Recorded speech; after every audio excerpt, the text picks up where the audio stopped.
Praise lord. అందరికీ ప్రియమైన దేవుని బిడ్డలారా, యేసుక్రీస్తు ప్రభువారు సిలువలో ఎందుకు మరణించాలి? ఆయన సిలువలో మరణించకపోతే మనకి రక్షణ లేదా? యేసుక్రీస్తు ప్రభువారు సిలువపైనే ఎందుకు మరణించాలి? సిలువలోని ఆయన చేసిన కార్యం ఏంటి? అనేక విషయాలను మనము గ్రహిద్దాము. దేవుని నామానికి మహిమ కలుగునుగాక. ప్రియమైన దేవుని బిడలారా, యేసుక్రీస్తు ప్రభువారు ఎందుకు సిలువలో మరణించాడు అనేది మనము చూసినట్లయితే, మొట్టమొదటిగా యేసుక్రీస్తు ప్రభువారు సిలువలో మరణించడానికి గల ముఖ్య కారణం ఏంటిది అంటే, మనందరి పాపాలు ఆయన మన అందరి యొక్క దోషాలను సిలువ మీద మోసాడు అని దేవుని లేఖనం సెలవిస్తూ ఉన్నది.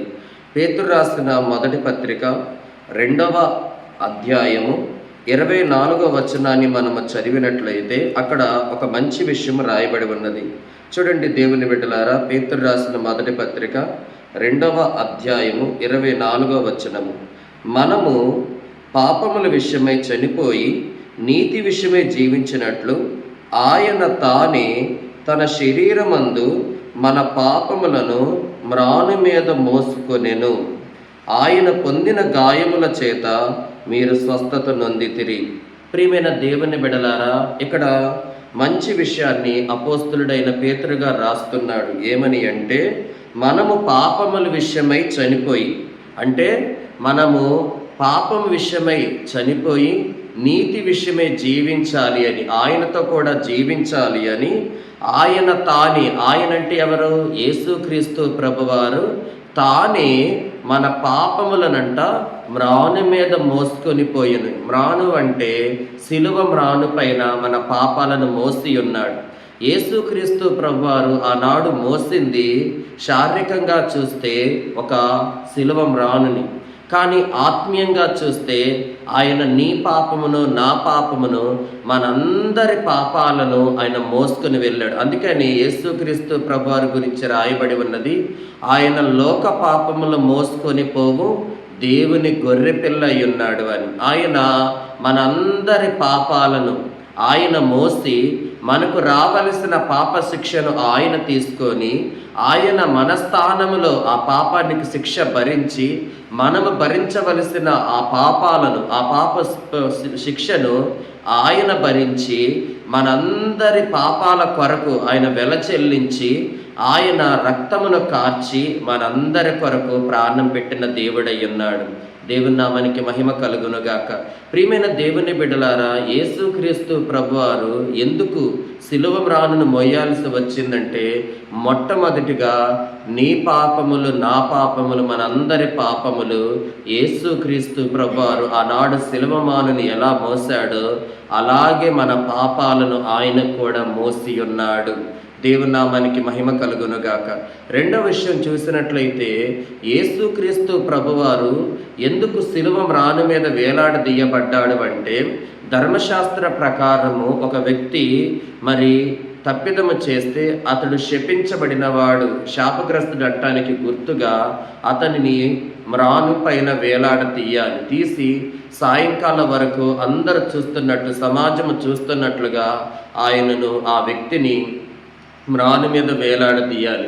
యేసుక్రీస్తు ప్రభువారు నీ శాపమును నా శాపమును మనందరి శాపములను భరించి ఆయన సిలువ అనే మ్రాను పైన వేలాడదీయబడి ఉన్నాడు. మనము గలతీలకు రాసిన పత్రికలో మనము చూసినట్లయితే ఈ విషయం రాయబడి ఉన్నది. గలతీలకు రాసిన పత్రిక 3వ అధ్యాయము 13వ వచనము చూడండి.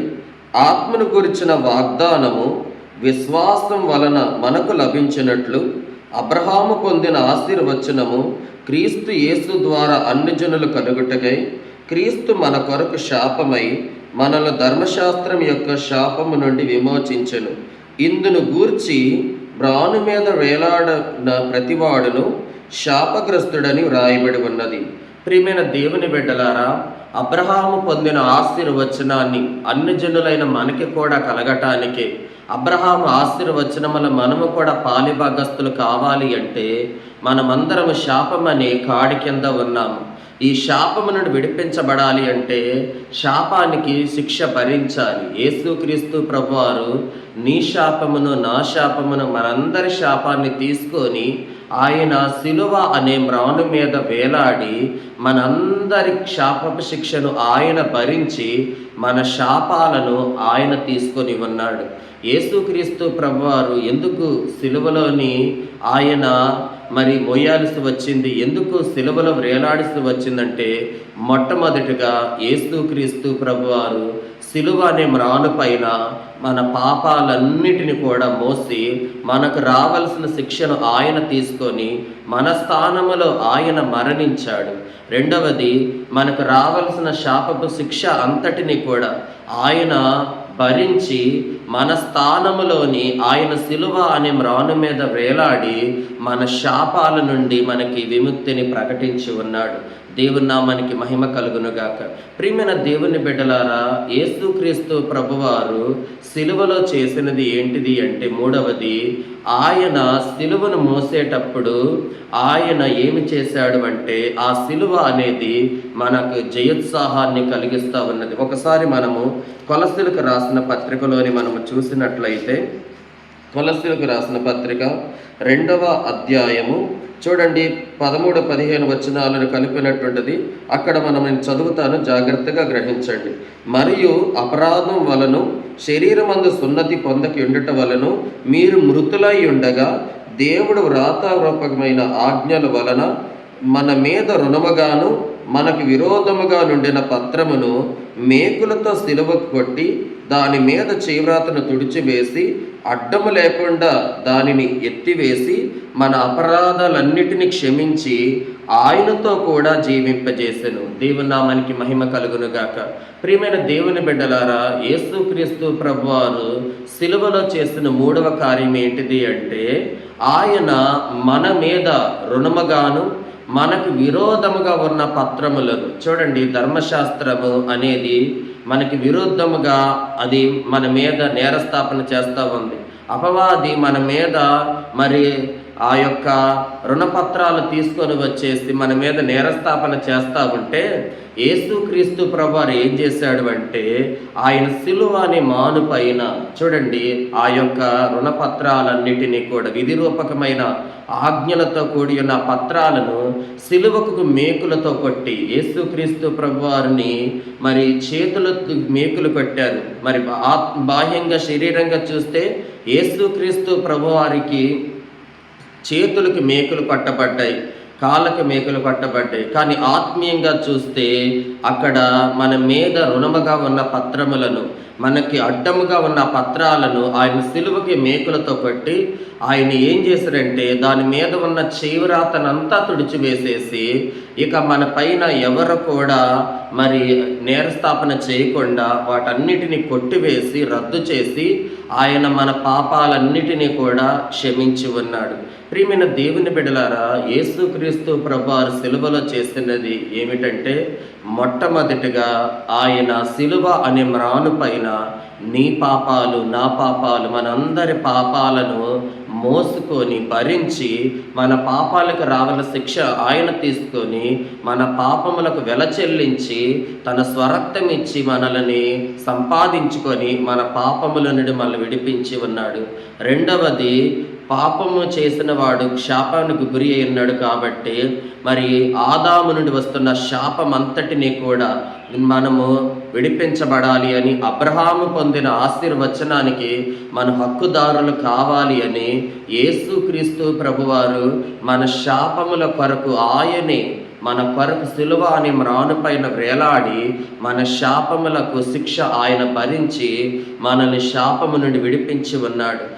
మూడవది, యేసుక్రీస్తు ప్రభువారు మనందరి మీద రుణముగా ఉన్న పత్రములను చేవ్రాతను అంతా కొట్టివేసేసి ఏది మనకి అడ్డంగా ఉన్నదో, ఏది దేవుని సన్నిధికి చేరనీయకుండా ఏది మనల్ని అడ్డుపడతా ఉన్నదో దాని అంతటిని రద్దు చేసేసి ఆయన మన పాపాలు క్షమించి ఉన్నాడు. ఈనాడు యేసుక్రీస్తు ప్రభువారు ఎందుకు శిలువ పైన మరణించాల్సి వచ్చింది అంటే ఆయన మన రక్షణ కొరకు, మనం ఆశీర్వదించబడాలి అని, తండ్రి సన్నిధికి చేరాలి అని ఆయన మన కొరకు శిలువ అనే మ్రాను పైన తాను ప్రాణమును అర్పించి ఉన్నాడు. ప్రియమైన దేవుని బిడలారా, యేసుక్రీస్తు ప్రభువారు శిలువలో చేసిన కార్యాన్ని బట్టే ఈనాడు మనకు రక్షణ కలిగి ఉన్నది.